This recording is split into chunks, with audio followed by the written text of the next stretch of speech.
everyone, and welcome to a special edition of Liberty Update. This story is a big one that is getting very little media attention from major cable networks. Admittedly, when I first heard the stirrings of the Imran Awan story months ago and his connections to former DNC chair Debbie Wasserman Schultz, I dismissed it as tinfoil. But now, this DNC staffer has been arrested, the FBI swooped in, and now there are charges of bank fraud and possible mishandling of sensitive information.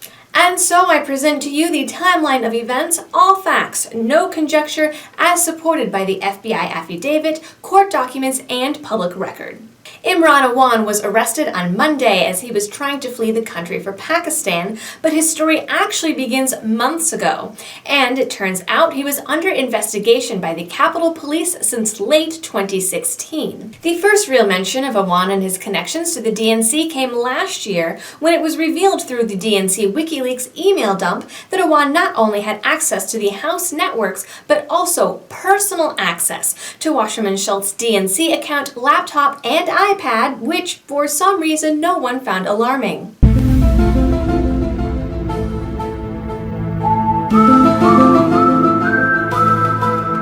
A report from BuzzFeed, of all places, back in February first reported that 5 people who had access to the House of Representatives' entire computer network were under investigation for equipment and data theft. Politico reported that one of those people was Imran Awan and that Wasserman Schultz refused to fire him despite the fact that his access to the House IT network had been blocked. She also circumvented this ban by renaming his staff position in order to ensure he still had access to the network. While this should be a red flag, apparently no one noticed or no one cared. Politico also reported that the other 4 people under investigation were Awan's brothers and his wife, who all also happened to be congressional IT staffers. Some of the congressmen employing the Awan posse stated that the investigation was a case of right-wing Islamophobia in action and that they would not fire any of these staffers until they had had due process. They were apparently unfazed. Congress also apparently did not find it alarming that, aside from multiple bankruptcy claims, Awan and company all had criminal records, were accused of stealing money in cars, and the whole family was engaged in several shady real estate deals. They are, it seems, exactly the kind of people you would want to have access to sensitive political information and large amounts of money, and fit in perfectly with Washington politicians. Awan was employed by the Democrats since 2004 and his wife since 2007. The entire family worked with multiple Democratic congressmen, including members of the Intelligence Panel, Committee on Homeland Security, and the House Committee on Foreign Affairs.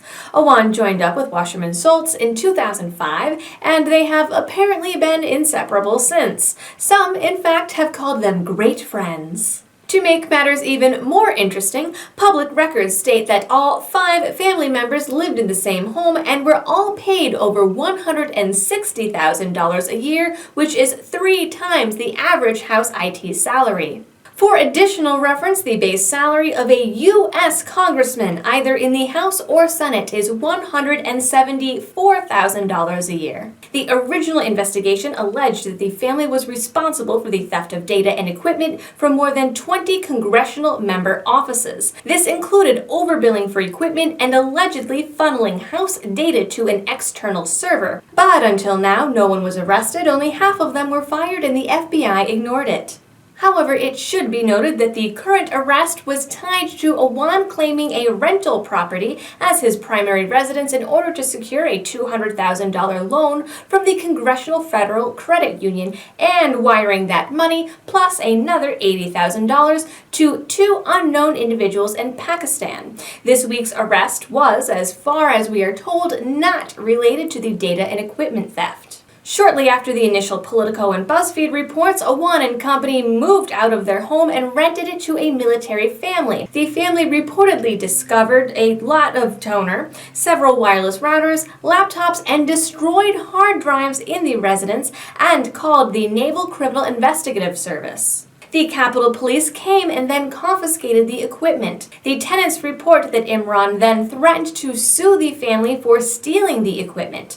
They claim Awan attempted to enter their home several times to retrieve the hard drives and also refused to forward their mail, stating that they were homeless. In early March, only a month after the news of the investigation broke, Awan's wife abruptly took their 3 children out of school and fled to Qatar and then Pakistan with over $12,000 in cash. The money was found in a pre-flight search, and for anyone else probably would have led to a lot of questions and possible seizure, as those large amounts of cash are typically seen as evidence of criminal activity by law enforcement. However, she was allowed to board her flight and has not returned. There was also a $100,000 loan from an Iraqi political figure with Hezbollah connections that was, according to court documents, laundered and never repaid. So, not counting the millions of dollars in salaries, we are now up to $400,000 from a family that claimed bankruptcy several times between the 5 of them. In April, Awan's stepmother filed court documents alleging that Awan had threatened to have her relatives kidnapped if she called the police. She alleged that Awan told her he is very powerful in Pakistan due to his position in the U.S. Congress, and then attempted to pressure her into making him the power of attorney on her properties and money in Pakistan. She stated that during this time she was also denied access to her sick husband, who signed over a $50,000 life insurance policy to Awan and then died shortly after. She had previously been the beneficiary on the policy. She also claimed that Awan and his brothers had used similar tactics in 2007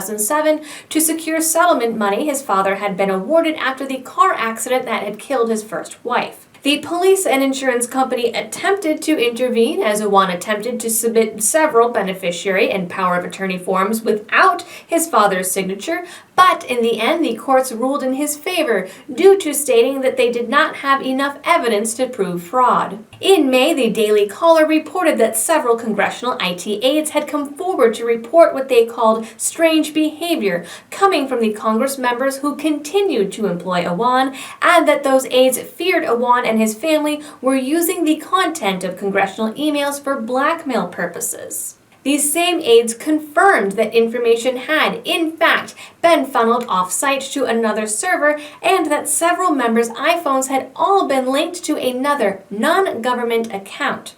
They also stated that Awan was known around the offices as a poor worker, but that anyone who complained of his shoddy IT help was promptly fired. Adding to these suspicions is a video of Debbie Wasserman Schultz, also released in May, threatening the chief of the U.S. Capitol Police with consequences for holding equipment, including a laptop, as part of the initial investigation. She claimed that the laptop, which police had found stashed away, hidden in an unused office, was hers, had been lost, and that if it wasn't returned, the police would, quote, face consequences. Meanwhile, other staff members claimed that the laptop actually belonged to one of the Awan brothers. Wasserman Schultz is one of the 8-member committee in charge of the Capitol Police budget, and the threat was made during a budget hearing. Member loses the equipment, says they lose the equipment, Yes, ma'am. and it is found by the Capitol Police. It is supposed to be returned. If ownership has been established, Right. it'll be returned. If it's subject to an ongoing investigation, there are additional things Okay. that need to be turned But over. members' equipment is members' equipment.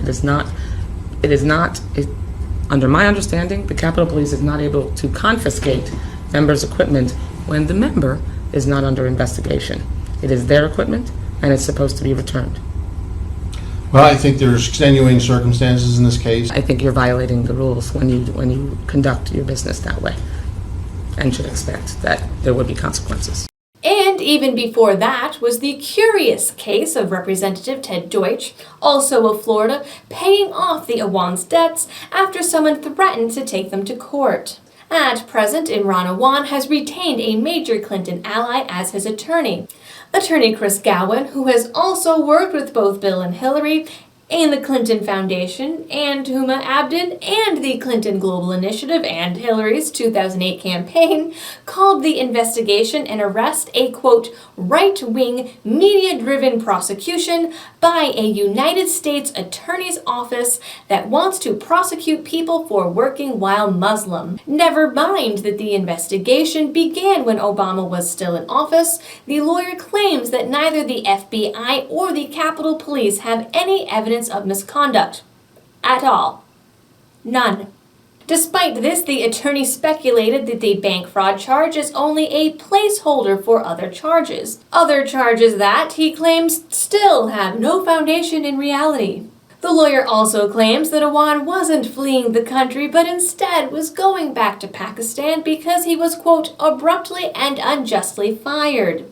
But Debbie Wasserman Schultz still hadn't fired Awan until Tuesday, after multiple federal agencies arrested him. He has been released under a high-intensity supervision program, which requires him to be under a curfew and GPS monitoring, but still no evidence of misconduct. Republicans have now demanded the Democrats explain what this is all about and why Awan continued to be paid on the taxpayer's dime all this time, to the tune of $165,000 in case you've forgotten, but in reality that will probably never happen. BuzzFeed, who first revealed the investigation in the first place, has now backtracked and called the whole thing a, quote, unfounded conspiracy theory from the far right, and likened the investigation to Pizzagate, despite the fact that several documents around the investigation, including the FBI affidavit, are available to the public. It probably doesn't help that Rod Wheeler, who is the PI involved in the Seth Rich case, tweeted for everyone to connect the dots, hint, hint. And that, ladies and gentlemen, is the curious case of Imran Awan and the DC Democrats.